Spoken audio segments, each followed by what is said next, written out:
No, cosa ahí. Entró Rubén. A ver. Ahí lo admitimos. Le damos. Bueno, está tardando un poquitito. Paciencia, paciencia. Admitir. Así que bueno, estamos en vivo por Zoom y también por la radio con Rubén Ulloa, nuestro amigo. La segunda experiencia, ¿cómo estás, Rubén, querido? En la radio. Hola Eh, Nelson, ¿qué tal? Mucho gusto, ¿cómo andás? ¿Se escucha perfecto? Juan siempre me levanta la mano, no es la tarjeta, los cordobeses. Más que juega Belgrano por acá cerca, cuando estamos en la radio, así que los muchachos están moviendo full. ¿Cómo estás, Rubén? Por la segunda oportunidad que estás con nosotros. La primera nos contaste tu experiencia, que es basta, que yo me quedo absorto cada vez que leo que tus años de experiencia como analista técnico de mercados, sos consultado a diario por profesionales y entidades financieras de Latinoamérica, capacitador del 2003, estamos hablando 2003, 23 años, Rubén, una cosa de loco, impresionante, ¿no?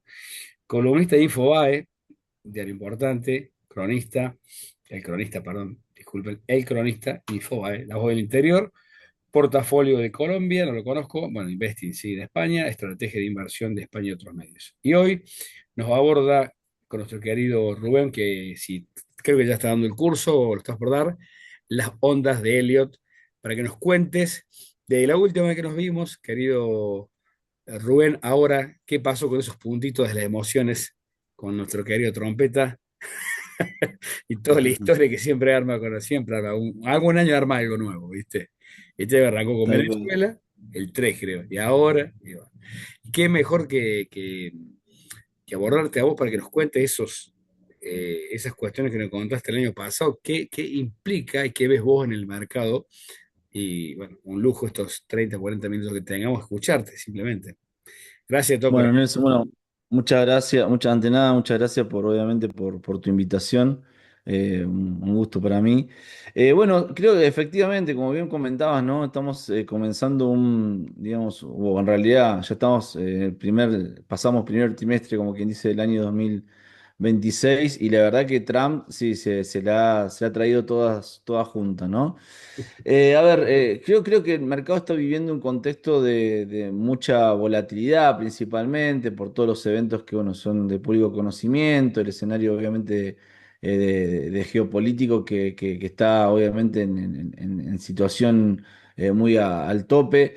Sin embargo, sabes que cuando uno observa el comportamiento de los mercados en este momento, estamos observando como que, o en lo personal, observo que el mercado advierte, digamos, que el escenario de guerra, obviamente es un escenario conflictivo, sabemos muy bien que hubo una disparada muy importante del precio del petróleo, que bueno, arrancamos el año en niveles de 60, $65 y hemos llegado bueno, al doble, digamos, si se quiere, en su cotización, más allá de una corrección que hemos tenido por estos días. Pero en general, digamos, estamos hablando de un impacto muy fuerte en términos de precios. Eso genera un efecto obviamente muy importante sobre los costos y lo sabemos muy bien aquí en Argentina, más allá de que somos productores nosotros también y eso ha amortiguado bastante. Hay países que la están pasando bastante mal con esta escalada del precio del petróleo. Sin embargo, cuando lo ves desde el punto de vista financiero, o sea, desde los mercados, digamos, ¿no? No se aprecia un mercado que esté muy temeroso, sinceramente, Nelson. ¿Por qué te digo esto? Porque si bien es cierto que los mercados han reaccionado a la baja tras la guerra, digamos, ¿no? Digamos, los índices de la Wall Street principalmente, los principales índices de Estados Unidos, y obviamente eso acompañó una reacción negativa del resto de las acciones a nivel global. Hoy los índices de Estados Unidos se encuentran un poco en los valores de inicio de la guerra, o sea, es decir, han logrado recuperarse, ¿no? Entonces, eso te muestra que no hay un mercado que esté huyendo, digamos, del riesgo y buscando cobertura, digamos. Es como que el mercado, no digo que subestime la guerra, no lo digo de esa manera, pero sí digo que entiende de que la guerra tiene poca vida, digamos, en términos de temporalidad, por decirlo de alguna forma, ¿verdad? O al menos eso es lo que especula el mercado. Vos sabés que muy bien que los mercados tienen esta condición de querer anticiparse todo el tiempo, ¿no? El mercado, quienes toman decisiones, no toman decisiones basando en lo que está sucediendo, sino que en lo que cree que va a suceder, digamos, ¿no? Y es muy interesante observar de que, bueno, de que hoy cuando miramos el comportamiento de ciertos activos que suelen ser, digamos, referentes de cobertura, caso el índice, por ejemplo, caso, perdón, el bono de Estados Unidos, caso el oro, digamos, ¿no es cierto? Bueno, no se nota un mercado huyendo del riesgo, es decir, de vendiendo acciones para tomar cobertura. Y bueno, bajo mi interpretación, eso es una muestra de un mercado bueno, que entiende de que el escenario obviamente es conflictivo, es de volatilidad, pero no todavía no veo un mercado que haya tirado la toalla advirtiendo un riesgo mayor hacia adelante, ¿verdad? Un agravamiento de la situación, digamos, ¿verdad? Claro, o sea que vos decís que los índices, bueno, al día de hoy, ¿no? 10 de abril de 2026, están al nivel del inicio de la guerra. Yo, como vos sos un experto, por eso te consulto, yo no soy tan técnico en esto, por eso te consultaba y me hacía la pregunta. Qué interesante lo que decís, porque en realidad, como este índice de que le dicen, no me recuerdo el nombre, pues me lo sabrás decir, Standard Poor's. el miedo. Hoy sí, yo Ah, observé un poquito el mercado, yo voy a largo plazo, como lo hablamos de pasada, sí me sorprendió algunas cositas que estaba como más, como le dicen ustedes operadores, flat, como que había, sí, algunas acciones que se habían comido a una pelicita por el tema, quizá más las empresas de software, como le dicen, la querida Adobe, ServiceNow y otras más, pero el resto estaba bastante flat, como le dicen, como que en término medio, alguna subidita, como que lo que vos decís vos, como que el mercado, y esto vamos a después un poquito del hueso de las ondas de helio, que me encantó la última vez que estuve contigo, eh, digamos, como que vos dijiste en una parte como que no sé si el mercado subestima la guerra o da por sentado que vos decías que va a ser corto el plazo. Y en eso, pasando más a las ondas de helio de lo que vos das capacitación, cursos, no recuerdo si ya empezó en clave bursátil, coméntame, porque la verdad que por ahí se me pasan tantas cosas. ¿Cómo lo ves respecto a eso? ¿Cómo lo analizas? Sería lindo que lo analices en este día como más bueno, práctico del mercado, ¿sí? Si podés, por supuesto. sí, sí, no, claro, claro. A ver, bueno, sí, sí, en este momento estoy dictando cursos junto con la gente de Clave Bursátil. En este Ujú. momento estamos justo dando la capacitación. Hemos tenido la primera clase esta semana, el lunes. La próxima clase será el día martes. Son 6 clases, un curso más cortito. Y también de modo paralelo dicto lo que es la especialización de Elliott Wave, que la estoy dictando desde mi consultora, ¿no? Eso ya Ujú. inició en marzo. Y bueno, tenemos todo el semestre Un semestre, de ahora me acuerdo. trabajo por delante, exactamente, sí. Exactamente. Es un poquito más amplio en términos de temporalidad, en términos un poquito más espacio para poder quizás poder poner en práctica. A ver, pasándolo un poco el limpio respecto, no digo que el mercado esté subestimando la guerra, sino que, digo, porque por ahí puede sonar muy banal eso, sí considero de que en su toma de decisión todavía no advierte un escenario de agravamiento de la situación, Claro, digamos, ¿no? Porque claro. si eso ocurriera, si el mercado estuviese viendo esa condición, bueno, el mercado seguramente estaría vendiendo mucho más fuerte, el mercado de acciones estaría cayendo mucho más fuerte, estaríamos advirtiendo un mercado, un flujo. Al fin y al cabo, los mercados, Nelson, se mueven por flujo, o sea, dinero, digamos, ¿se dan cuenta? ¿Te das cuenta? Entonces, al fin y al cabo, digo, si el mercado estuviese advirtiendo un escenario de algo mucho más agravado, al menos en términos temporales o de la situación, estaría claramente vendiendo riesgo, vendiendo acciones y pasándose a instrumentos de cobertura. Y Claro. eso no está sucediendo. En Ujú. términos de Elliot, generalmente decimos que no es común que las guerras, digamos, sean techo de mercado, digamos, por decirlo de alguna manera, Ujú. ¿no? ¿Por qué? Porque Elliot lo que refleja al fin y al cabo es un patrón de comportamiento asociado a el humor de los participantes, ¿no es cierto? O sea, es decir, generalmente los pisos se suelen dar con contexto de mucho nerviosismo y los techos con contexto de mucho optimismo o euforia eventualmente. Ujú. Entonces, bajo esta lógica eliotista, por decirlo de alguna manera, Ujú. es poco probable pensar de que un techo de mercado, digamos, se vaya a dar en un contexto de conflicto. O sea, al contrario, generalmente un techo de mercado se suele dar en un contexto de confianza, digamos, ¿no es cierto? Y tenemos antecedentes, digamos, de situaciones que han sucedido, digamos, por ahí, digamos, de este tipo de conflictos así, en un mercado alcista, digamos. Sin ir más lejos, en el 2022 mismo, ¿no es cierto? El mercado, digamos, luego ha tenido un proceso de corrección importante, si se quiere, cuando fue el ataque de Rusia a Ucrania, Ujú. digamos que ese sería como el evento más reciente. Y aún así el mercado tuvo su corrección claramente, pero luego terminó yendo a nuevos máximos igualmente, digamos, ¿verdad? Entonces lo que quiero decir con esto es, no es que el mercado, digamos, me cuesta pensar en términos de Elliot, en términos eliotistas, de que esto sea el fin, o sea, que el mercado haya marcado un punto de inflexión importante, sea un techo importante y que estemos cerca de, o en inicio de un escenario de bear market. Incluso hoy, particularmente hoy estuvo hablando Warren Buffett y él está bastante cauteloso a, te diría yo, a negativo, ¿no? Él considera que el escenario va a ser bastante más negativo. Sin embargo, bueno, yo a veces agarro con pinzas esas cosas porque, bueno, vos sabés cómo son las grandes manos, ¿no? O sea, muchas veces necesitan que el mercado baje para hacerse de mercadería, Claro, ¿no? que el Así miedo como, genere que todos vendan los papeles. Te claro, o robo sea, papeles, porque diría. porque con el capital que tienen necesita para poder buscar posicionamiento, necesitan que el mercado que realmente caiga. El mercado, como bien decías recién vos, hay sectores que han sentido el impacto no solamente de la guerra, sino que ya vienen generando una corrección. Las tecnológicas vienen perdiendo, digamos, un Microsoft, por ejemplo, viene cayéndose desde antes de la guerra, ¿no? Mm. Obviamente, cuando vos tenés un escenario de caída previa y eventualmente aparece un escenario negativo, todo se potencia y hemos tenido profundizaciones en estos mercados. O sea, Microsoft ya ha perdido, bueno, cerca del, no sé si cerca del 30-35%. Hay Ujú. papeles, hay sectores como el financiero en Estados Unidos que llegaron a perder entre el 10 y el 15%, lo mismo salud.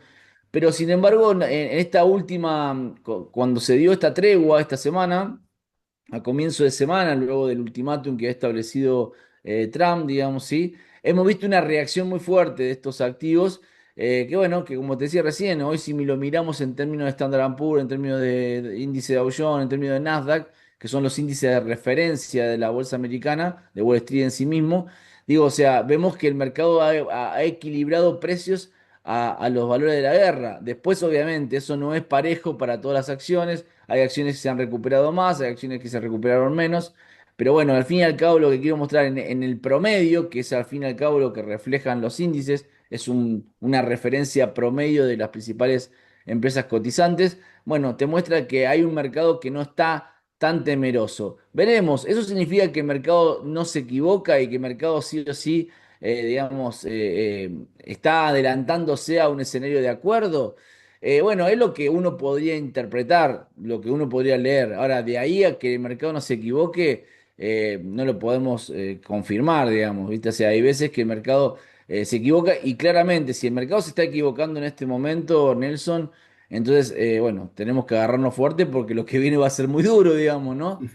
Obviamente, cuando uno hace análisis, siempre, y uno toma decisiones en el mercado, siempre trata de inclinarse hacia lo probable, ¿no? El mercado pondera probabilidad, digamos. Siempre cuando la gente toma decisiones, pondera probabilidad. Puede haber escenarios que no estén ponderados, digamos, que de alguna forma estén en ese porcentaje menor fuera de las probabilidades. Bueno, sí, puede ocurrir. Ahora, siempre uno trata de ir alineándose a lo que el mercado viene ponderando y hoy lo que pondera el mercado es claramente, me da la impresión de que el escenario de guerra va a atenuarse y esperemos que así sea también, ¿no? Porque más allá de lo que pase en el mercado, el escenario, sin nadie quiere una guerra en el mundo, digamos, que conseguir, ¿verdad? Claro, claro. Y respecto a Elliot, que lo que vos estás dando este espacio de 6 meses, ¿no? Que es en tu consultora, no en clave bursátil, que es un poco más, Sí. más chiquito, on demand, no sé si en vivo, después queda como on demand, lo puedes comprar. ¿Cómo ven ustedes en esto para que vos nos expliques de vuelta? Porque capaz que no hemos olvidado de lo que era Elliot y todo lo que vos comentabas, como para traerlo de vuelta a la historia, quién es, todo, porque por ahí la gente se olvida, algunos dicen sí, Onda Elliot, como, no sé, como otros, otras formas de ver el mercado. Y otros Es muy modelos. bueno por lo que vos dijiste, que tiene que ver con el humor, ¿no? Qué interesante. Me gustaría que nos amplíes un poquito eso, porque Sí, bueno, a ver, Elliot primero, obviamente es un modelo que trae data de mucho tiempo, en realidad, digamos, fue creado por Rap Nelson Elliot, que fue obviamente el creador del modelo. Esto surge post, te diría, crash del 30, básicamente. Elliot era un contador, básicamente, que no se dedicaba a los mercados, básicamente se dedicaba más al management de lo que eran empresas de ferrocarril en su momento, cuando en sus inicios, digamos, profesionales. Luego, obviamente, tuvo un problema de salud muy importante que lo obligó a regresarse a Estados Unidos. Él trabajaba en Latinoamérica, en el Centroamérica en ese caso, como te decía recién, haciendo un poco de management sobre lo que eran empresas de ferrocarriles, que era el auge del momento.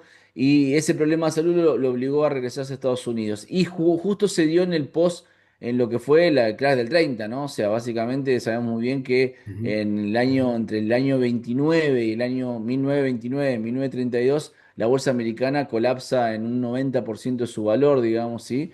Y bueno, y eso fue el impacto, bueno, que global tan importante, digamos, ¿no? En el crack de la economía en general a nivel global. Eso llevó a muchos analistas a empezar a tratar de, bueno, tratar de entender qué es lo que había claro, sucedido, ¿no? claro. Obviamente de diferentes perspectivas, de diferentes visiones. Y Eliot particularmente, bueno, se tomó muchas de las bases que había establecido ya o de alguna manera que había, digamos, indicado Charles Dow, que un poco era el precursor del análisis técnico desde Occidente al menos. Y tomando esa referencia de análisis técnico, él empieza a hacer su propio modelo, basado en este concepto que bien mencionabas vos, una idea de que los mercados se mueven cíclicamente, que decir que no se mueven de manera aleatoria, sino que van repitiendo un comportamiento en el tiempo, digamos, ¿sí? Pero que esa ciclicidad, o sea, ese comportamiento repetitivo, se traducía a partir de un patrón de, digamos, ciclotímico, ¿no? O sea, cómo básicamente esa ciclicidad se repetía, era obviamente evolutiva, era básicamente en términos de crecimiento, o sea, en el tiempo y que de alguna manera, digamos, se establecía a partir de un patrón de comportamiento que hacía referencia a cómo iba cambiando el humor de los participantes, donde el ciclo se iniciaba en el escepticismo y como recién mencionábamos, terminaba en la euforia. Ese patrón estaba asociado a una secuencia de 5 movimientos, seguido por una secuencia de 3 movimientos. Entendiendo que los mercados financieros trabajan de modo evolutivo. ¿Qué significa de modo evolutivo? Al igual que la economía universal, global, uno entiende de que, bueno, el ser humano evoluciona y eso hace que los mercados reflejen un poco la evolución del ser humano en las bolsas, ¿no? Porque las bolsas, al fin y al cabo, lo que reflejan es, digamos, el comportamiento de ciertos papeles, ciertas acciones, ciertas empresas de referencia. Entonces, teniendo como referencia eso, entendía, bueno, que cada vez que se daba un proceso de evolución, de expansión de la economía, seguramente iba a ser seguido por algún efecto correctivo y, bueno, y así se iba a volver a repetir en el tiempo. Bueno, al fin y al cabo eso es un poco la lógica del modelo, es el concepto final, para hacértelo, digamos, sencillo, era tratar de identificar, digamos, en qué fase del ciclo se encuentra el activo en cuestión para luego poder por proyectar el siguiente movimiento. Bueno, entonces lo que hacemos en las capacitaciones es obviamente aprender el modelo, le enseño el modelo a los alumnos, le trato de explicar cómo interpretarlo, digamos, cómo leerlo al mercado. Yo creo que es un modelo que si bien, como todo modelo de análisis, no nos da seguridad de nada, porque no existe un modelo que nos dé certeza, no podemos hacer futurología de lo que va a pasar en los mercados, creo que es un modelo que, a lo menos desde mi experiencia, hace 30 años que me dedico a esto, entiendo de que el mayor valor que tiene Elliot como modelo en sí mismo es el hecho de que podamos ordenarnos, ¿no? Poder determinar en qué fase el mercado se encuentra dentro de un ciclo, nos ayuda mucho no solamente a la proyección, digamos, de lo que puede venir con un grado de probabilidad, sino también saber de qué manera se puede comportar el mercado, qué es lo que puedo esperar en términos de psicología, digamos, ¿no? Entonces es como que se torna en un comportamiento bastante amplio en términos de conocimiento que me permite a mí como analista y cada quien que utilice el modelo en tener una percepción quizás más clara de diferentes perspectivas de lo que puede estar haciendo el mercado, ¿no? Y después uno le exige al mercado, decir, bueno, si efectivamente estoy el diagnóstico me dice que el mercado tiene que subir, que está en una fase del ciclo y que tiene que comportarse con estas condiciones, bueno, yo de alguna forma me posiciono esperando eso y exijo que el mercado me dé respuesta de eso, ¿no? O sea, entonces, obviamente, cuando uno observa de que el mercado responde, o sea, hay una probabilidad alta de que generalmente responde eso, es donde vos empezás a fanatizarte un poquito, ¿no? Yo siempre trato de bajarle un poquito bajarle, ponerle paños fríos a los alumnos, porque bueno, indudablemente cuando uno mira la gráfica y empieza a observar que empieza a encontrar oportunidades de inversión, cuando antes por ahí no la reconocía, y bueno, en general se fanatizan bastante, y yo le digo, bueno, no se olviden chicos que esto es un modelo probabilístico como tantos, y lo que uno busca es estar más veces del lado correcto del mercado, nada más que eso porque no existe modelo que no dé seguridad ni del análisis fundamental ni del análisis técnico, Ah, claramente, ¿no? claro. Es una probabilidad, como vos decís, no es una certeza absoluta, eso es lo que vos querés. Ojalá tuviéramos un modelo que nos diga Claro, exactamente lo que va a pasar mañana, ¿no? No existe. claro. Entonces, es importante aclararlo, Nelson, porque a Sí, sí, veces sí. crea fantasías, y yo quiero decirlo, siempre trato de advertirlo esto, ¿no? No existe en el mercado algo que me diga exactamente lo que va a pasar mañana, o sea, y generalmente nos dice una dirección probable de los precios, y a veces esa dirección probable de los precios ni siquiera se puede, ni siquiera es muy difícil advertir con qué velocidad se puede dar, con qué temporalidad se da. Entonces, a veces Claro. requiere de paciencia, requiere un montón de situaciones que hace, bueno, la operatoria del mercado, ¿no? Entonces, a veces uno dice, no, el mercado tiene que subir. Bueno, pero puede subir, pero a veces lo hace más rápido, a veces lo hace más lento. Entonces, todas esas condiciones hacen de que, bueno, uno se vaya afianzando como, bueno, como analista y como obviamente como operador, digamos, de bolsa, ¿no? Claro. Las cosas no son tan sencillas, a veces vuelvo a repetir, uno le puede pegar a la dirección del mercado, puede estar dentro de la dirección correcta del mercado, pero bueno, la temporalidad a veces no se asocia a la expectativa de uno. Uno quiere tener rendimientos rápidos y a veces, bueno, requiere también de cierta temporalidad, cierta paciencia, ¿no? Sí, Que bueno, sí. eso tiene que Yo, ver yo con lo la veía economía. mucho en Bitcoin, alguien de España que hablaba mucho de la onda de Elliot, no me acuerdo el nombre, y la quinta fase, cuarta, que lo escuchaba atentamente lo que Sí, vos dijiste. exactamente. A veces después, o sea, es como que de lo que decía, retrotraía, si está correcta la palabra, lo que había dicho. Porque justamente decía lo que vos decías, que es una probabilidad estadística. Inclusive hoy con la IA, vos le preguntás a Clau, a Copilot, a lo que sea, tampoco es seguro. Porque muchas veces yo lo hice con la IA con Intel, me decía que era una Sí, pésima empresa. Y yo sí, sí, sí, ha honestamente, subido mucho. en pesos estoy en 146% arriba, Sí, sí, tal cual, tal en cual. dólares. Bueno, eso es una Entonces, buena si la muestra IA se porque confundió, o sea, es lo que vos bueno, eso es un buen dato el que estás dando, porque al fin y al cabo es importante entender muchas veces.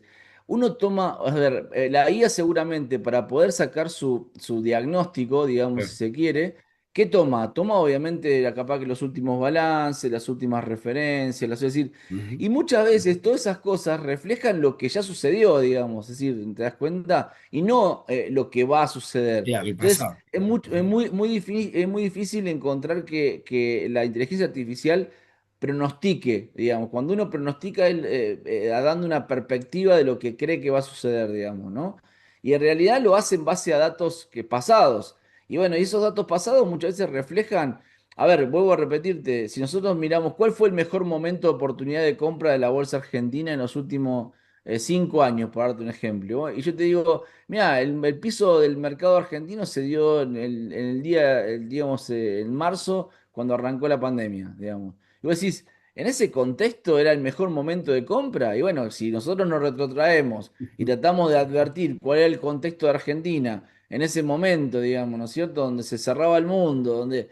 Y no sé si había mucho de nosotros que estaba dispuesto a tomar riesgo a comprar acciones. No sé si soy claro, ¿entendés? Claro, sí, Entonces, sí, muchas sí. veces contextos de mucha negatividad producen esos puntos de inflexión. La pregunta siempre te hacen es, ¿pero por qué? ¿Por qué entonces el mercado hace piso en ese contexto? Bueno, porque el mercado se hace de compradores y vendedores, es decir, la realidad ya no hay una fuerza vendedora que se ejerza sobre el mercado, digamos, ¿sí? Porque ya todo el mundo vendió.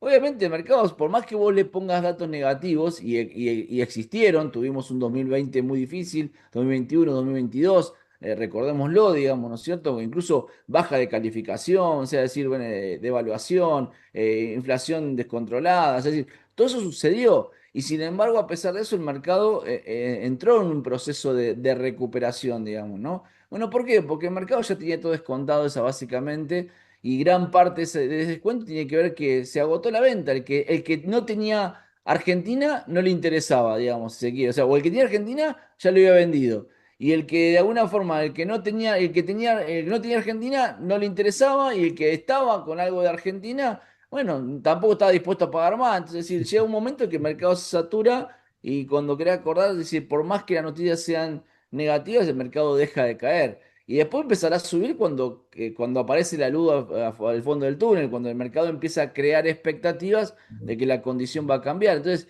es importante entender ese concepto para, de alguna forma, saber cuáles son los momentos óptimos de ingresar.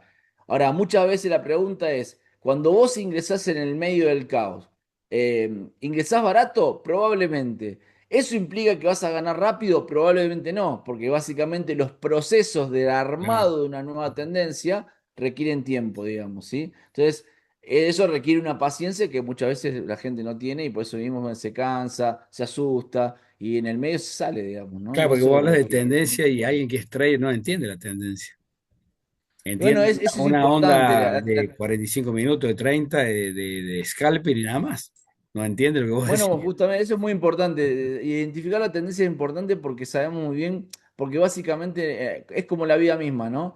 No existe, no existe una, viste, digamos, en nuestra vida, no importa la edad que tengamos, en nuestra vida hay momentos que decís, che, me están saliendo todas, ¿viste? Decís, che, Sí, me sí, salen todas, ¿viste? Parecía que están todas a favor mía, ¿viste? Y otro momento que decís, che, no me sale una, ¿te das cuenta? Es claro. decir, bueno, en realidad el mercado es muy así. Hay momentos donde, bueno, la tendencia toma velocidad y se producen eventos menores, pero al fin y al cabo como que son rápidamente absorbidos. Es como en tu vida, decir, che, si cuando viene todo bien y te pasa algo mal, bueno, no pasa nada. Ahora, viene todo mal y te pasa algo mal, decís, es como que te golpea mucho más. Entonces, es decir, el mercado tiene mucho de eso también, ¿no? O sea, el mercado cuando toma una velocidad, toma una tendencia digamos, si se quiere, asimila mucho más rápido las noticias negativas, las absorbe mucho más rápido, porque el mercado está comprador. Ahora, cuando el mercado está vendedor o está negativo y aparece una noticia negativa, obviamente se potencia mucho más el nerviosismo, el negativismo. Entonces, poder entender ese concepto ayuda mucho. Por eso digo, en realidad, Nelson, lo que digo es, yo no sé si Elliot es la mejor, el mejor modelo, a uno le gustará, a otro no le gustará. Si me preguntás cuál es la ventaja, digamos, relativa que tiene respecto a otros modelos de análisis, es que te ordena, te permite identificar dónde puede ser que estés parado. Si vos identificás dónde puede ser que estés parado, entonces podés advertir el riesgo, la oportunidad, el potencial. O sea, entonces, hace que de alguna forma uno se sienta como más confiado para poder enfrentar lo que, bueno, lo que es el mercado, que al fin y al cabo el mercado, ¿qué es? Incertidumbre constante, porque vuelvo a repetirte, nadie sabe lo que va a ser el mercado el día lunes, ¿no? O sea, esa Sí, es la sí. realidad. Tengo una pregunta. ¿Vos has tenido contacto que vamos a tener próximamente a Gaby Pascual el miércoles que viene? Y esto no tiene que ver, yo estudié hace unos años coaching y te escuchaba atentamente la parte que me gusta a mí de la incertidumbre y la confianza, ¿no? Porque somos seres emocionales, ella habla mucho de eso, Totalmente. Gaby, que va a estar el miércoles que viene con nosotros. Algo de Helio tiene que ver un poquito de ese análisis, porque como son emociones, y en esa cuestión que dice Gaby, como te agarra Rogelio, decimos nosotros rojo, y te pones nervioso, ¿entendés? Y no aguantas más, ¿viste? Totalmente. No sé, la Totalmente, generación no viene totalmente. en cristal, no cristal, porque ¿viste? Todos tenemos hijos y empezamos con todo el tema, no terminamos más, ¿viste? Con la generación, entonces, recursos humanos, y bueno.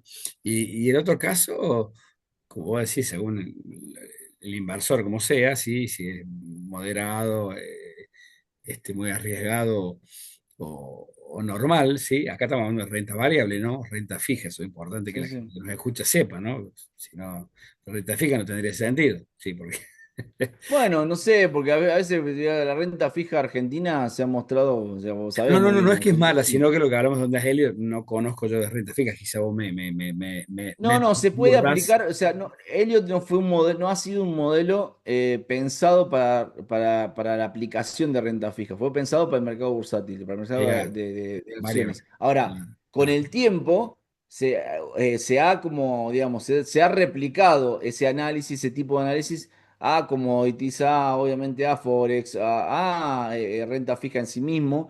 Pero lo que debo decirte yo, con el conocimiento de la herramienta, con el conocimiento del modelo, bueno, o sea, no entra en su totalidad en la lógica. Vos vas a encontrar un patrón de comportamiento similar de 5 ondas, tal cual hablabas recién, de 3 ondas, en el mercado de bonos lo podés encontrar.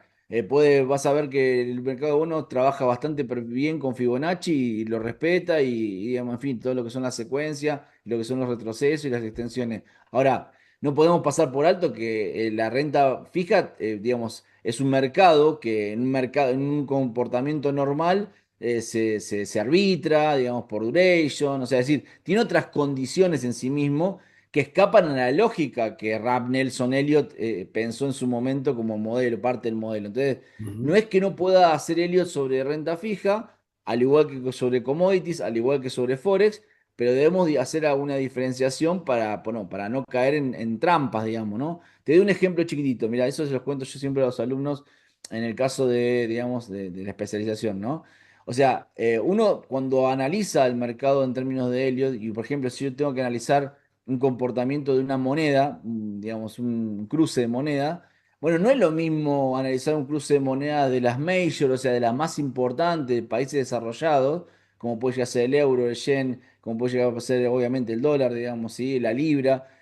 Cuando analizás, obviamente, países subdesarrollados, caso, bueno, puede ser, no digo Argentina, que por ahí es, digamos, somos un poco de lo peor, digamos, en ese sentido, por el nivel de evaluación que ha generado su moneda. Pero si se quiere agarrar un peso mexicano, un real, digamos, o no sé, en fin, o hasta diría yo un yuan, digamos, ¿no? O sea, es decir, vas a encontrarte que hay un comportamiento diferente. ¿Y en qué difiere? Bueno, porque los países subdesarrollados generalmente devalúan todo el tiempo su moneda contra las monedas líderes, ¿se dan cuenta? Entonces vos a ver que hay un comportamiento en la curva que generalmente en el tiempo es creciente. Ahora, yo te agarro 40 años del comportamiento del dólar contra el yen, o si se quiere, bueno, tiene menos data, pero si se quiere cuando era el marco alemán en su momento antes de lo que era el euro. Y hoy el euro, que tiene aproximadamente ya 25 años en el mercado, digo, ¿no? 25, 23 años en el mercado, y vas a ver que el comportamiento es más de comportamiento lateral. Momentos donde el dólar se aprecia contra las principales monedas, momentos donde se deprecia.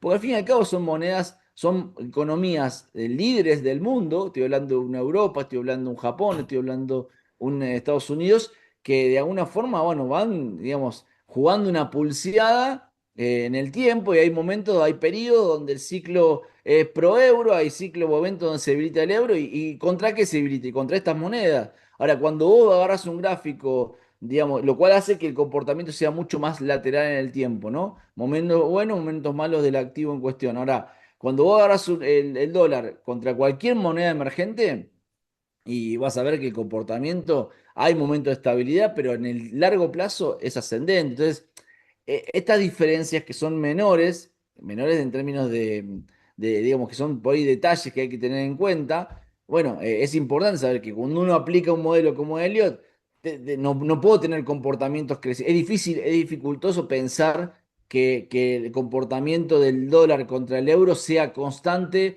en el largo plazo en términos crecientes. Estamos hablando, sería la destrucción de la bolsa europea contra la bolsa, digo, de la economía europea contra la economía americana.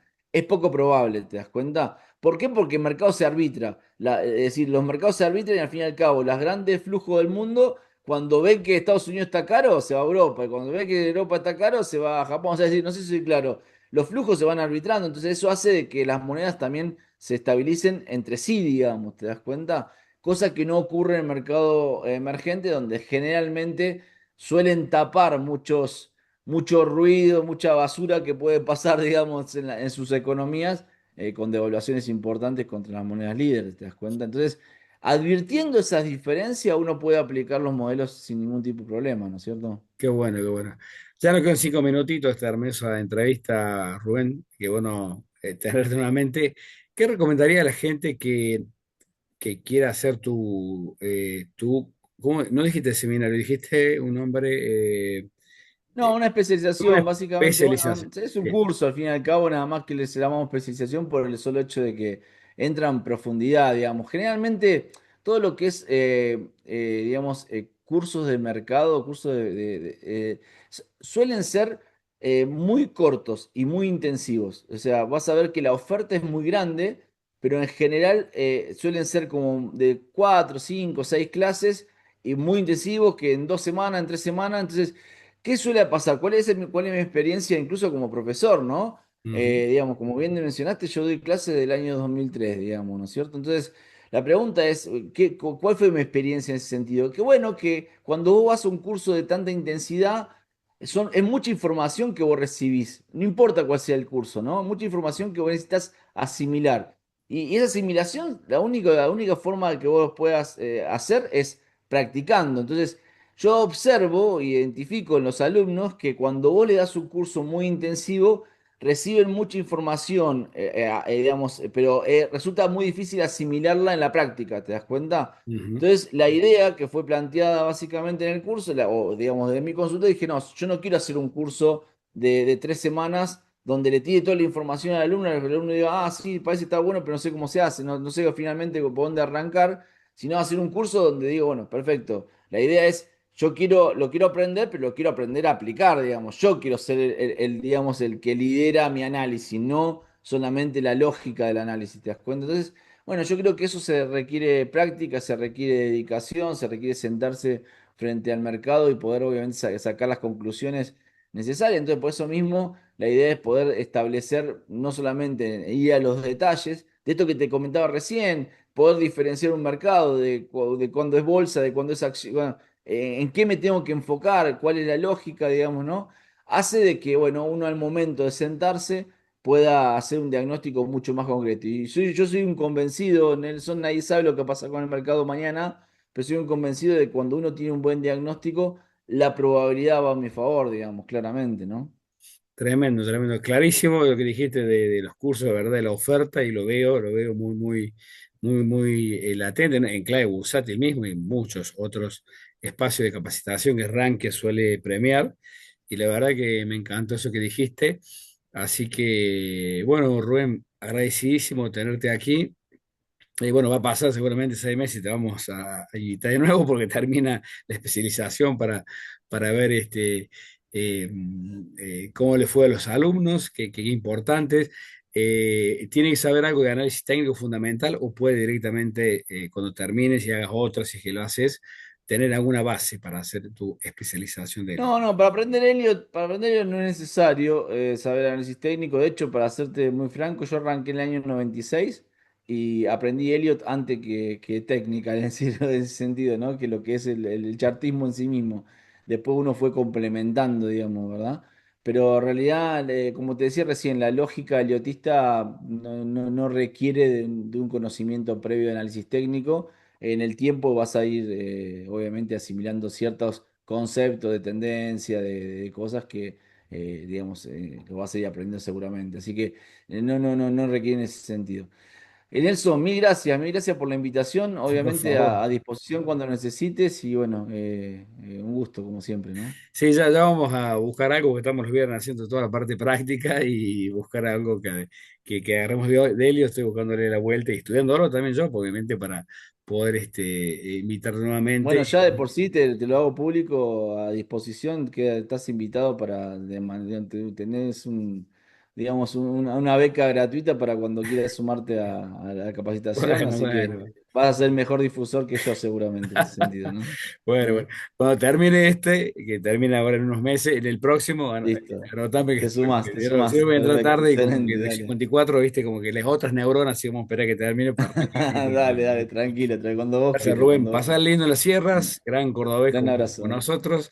Y bueno, tomo esta linda invitación para el próximo encuentro, sumarme con Dale, vos. dale, Un gran desafío. dale. Gracias, saludos a la Gran familia, buen fin de abrazo, semana Nelson. y todo corazón, gracias por Igualmente. todo. Un gran Que abrazo. estés muy bien, chao, chao. Gracias. Igualmente. Chao, chao. Ahí cerramos, cerramos. Ahí está.